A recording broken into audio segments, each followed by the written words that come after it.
So mostly what they do is hold summits. I think that right now the question is, do we all work for central bankers? That's what I want to address to our guest tonight. Is this global governance at last? Is it one world, the central bankers in charge? Jim Iorio, you say we've got some downside here, a correction in the markets. Fine.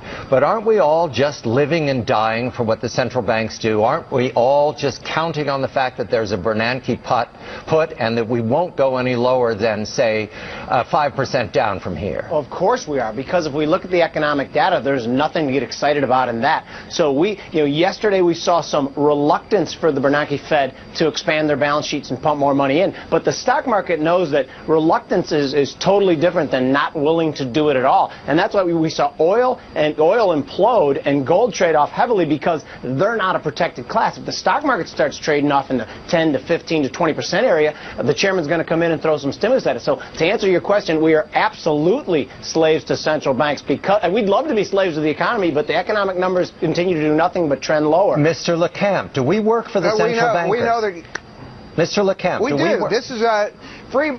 We do. Look, markets are driven by policy now. They're not driven by market forces. They're driven by fiscal cliffs. They're driven by central bank proclamations. They're driven by false rumors coming out of the ECB. Fiat currency that's continually watered down. They continue to water our currency down so the markets go up and we feel good about it. Yeah, and listen to what the Fed did this weekend. I think they really screwed up here. They said that we're going to do this Operation Twist through the end of the year. In other words, they're going to create uncertainty about what happens after Operation Twist, right at the same time that the fiscal cliff kicks in. Do we really want all that uncertainty? Jim, but we have to give the Fed a break here, because the Fed realizes that what they're doing is probably going to have very little economic effect. The only real thing that can help is fiscal and policy changes. So the Fed, all they have is rocks and stones left. They're just going to throw them. They know that they're probably not going to do any good as well. Gentlemen, Jim and Jim. Isn't that why we know that there's going to be QE3? Isn't that why we know there ultimately will be QE3? That's what I'm banking on. I love what you said there, Jim LeCamp, about the idea that ultimately there will be.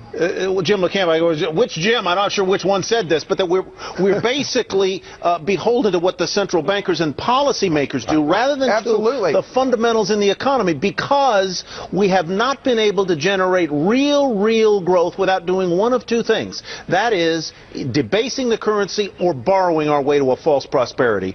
Jim Iorio, how do you invest under those circumstances?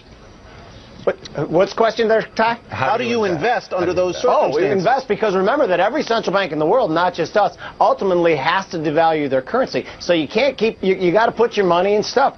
Big cap U.S. with good balance sheets, to me, is the world's tallest midget. Mr. LeCamp, every major country holds gold. That tells me that it's attractive. Is it attractive to you with a watered-down currency?